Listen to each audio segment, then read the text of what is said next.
मी सगळ्या अधिकाऱ्यांना घेऊन आमच्याशी खूप चर्चा केली। 2-2.5 तास जी चर्चा झाली त्याच्यामध्ये आम्ही सगळे प्रश्न उठवले।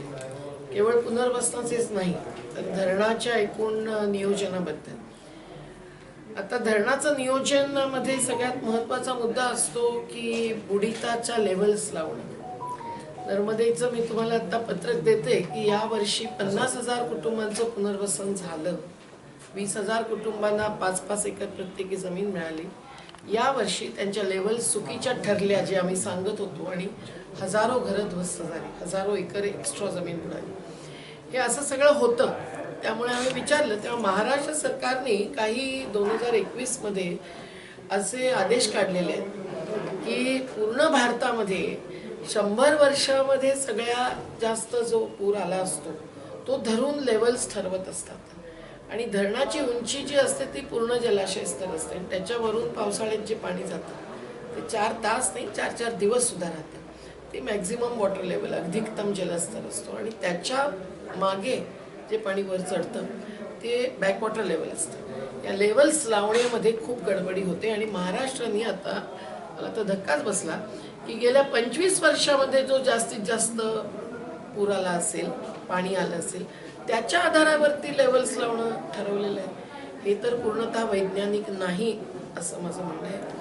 मी विश्व बांध आयोगाची आयुक्तही होते आणि त्यामुळे हे मला कळत नाही आहे, तर त्याच्यावरही आम्ही चर्चा करण्याचा निर्णय घेतला आहे।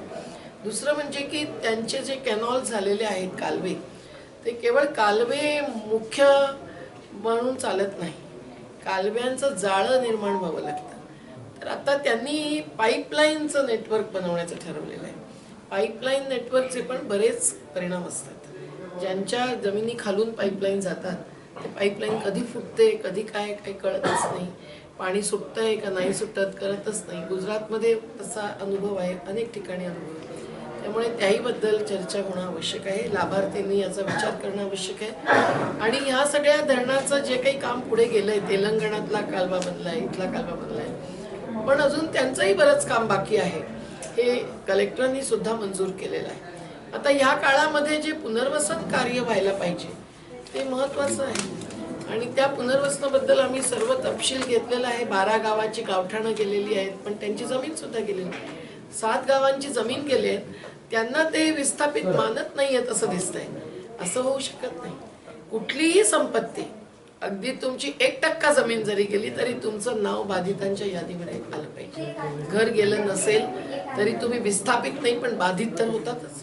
तेव्हा ह्या सगळ्यामध्ये आणि महाराष्ट्रातला कायदा 1999 पर्यंतचा जो बदलून झालेला आहे तो किती अंमलात आलेला आहे हे पाहायला पाहिजे आणि आता 2013 नंतर कालव्यांसाठी ज्या जमिनी संपादित केल्या जात आहेत किंवा जातील त्या सगळ्यासाठी सुद्धा 2013चा कायदा लागू झाला। 2013चा कायदा ड्राफ्ट करण्यासाठी आम्हीच खूप बसत होतो। जयराम रमेश संवादशील होते आणि त्यावेळेचं केंद्रातलं सरकारच वेगळं होतं।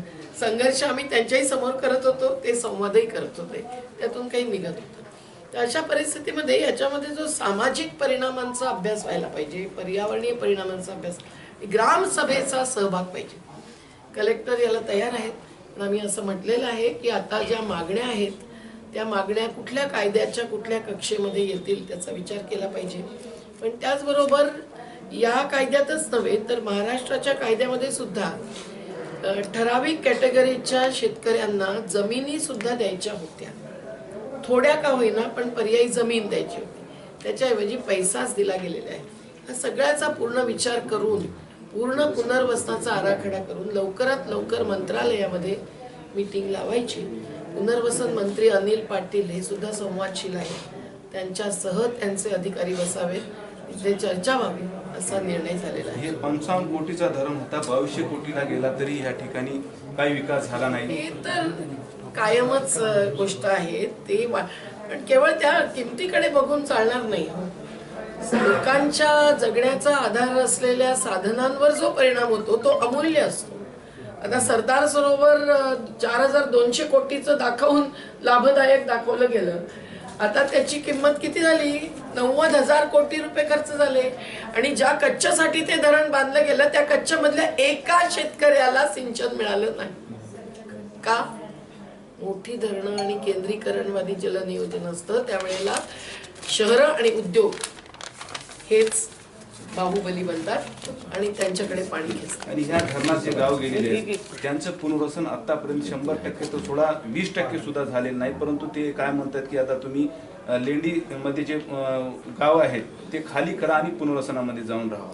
नाही, सगळे ज्या सुविधा द्यायच्या आहेत नागरिक सुविधा ज्या आहेत ते नागरिक आतापर्यंत सुविधा पूर्तता करण्यात आली नाही. पण हे कलेक्टरांनी मान्य केलं आणि हे कलेक्टर आल्यानंतर बरंच कार्य पुढे गेलेलं आहे. आम्ही त्यांना विचारलं तुमच्याकडे फंड नाही आहेत का, ते म्हणाले नाही फंड्स आहेत. मग फंड्स आहेत तर मग हे युद्ध स्तरावरती काम झालं पाहिजे.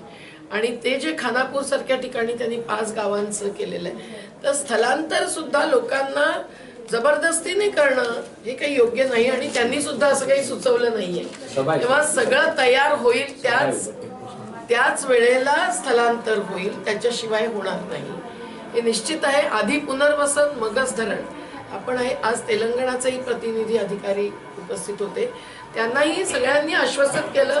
मराठवाडा जनता विकास परिषदेतर्फे कागदे सर बोलले, गुणवंत पाटीलजी बोलले आणि अधिकाऱ्यांनी सुद्धा अगदी स्पष्ट विचारलं की तुम्ही धरण होऊ देणार की नाही. सगळ्यांनी सांगितलं आम्ही काही धरणाला विरोध करत नाही आहोत, परंतु जोपर्यंत संपूर्ण पुनर्वसन होत नाही तोपर्यंत लोकांना विस्थापन करणं हे कायद्याला धरून नाही, नीतीला धरून नाही, मानव अधिकार आणि घटनात्मक अधिकारांना धरून. ही तिसरी पिढी चालणारी ताई या ठिकाणी या धरणामध्ये तिसरी पिढी उद्ध्वस्त होण्यासाठी आलेली आहे.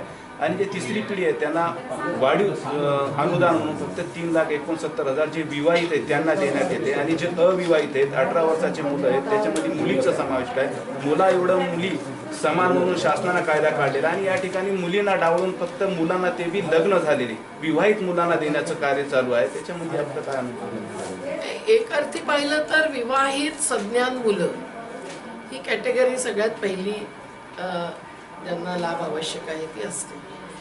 भारतीय समाजात आजही मुली ह्या निघून जातात लग्न झाल्यानंतर आणि प्रत्येक अविवाहिताला दिलं गेलं तर मग संपूर्ण कुटुंबालाच द्यावं लागेल, मग नाबालिकला सुद्धा द्यावं लागेल. खातेदार म्हणून अनाथ छोट्या मुलाचं सुद्धा नाव असतं.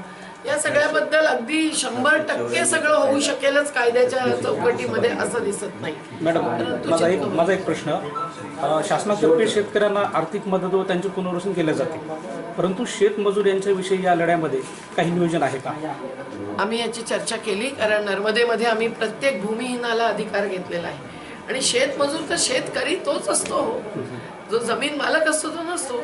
तसा बिल्डिंग बनवणारा बिल्डर म्हणजे गुंतवणूकदार नसतो, तो आमचा कष्टकरी असतो.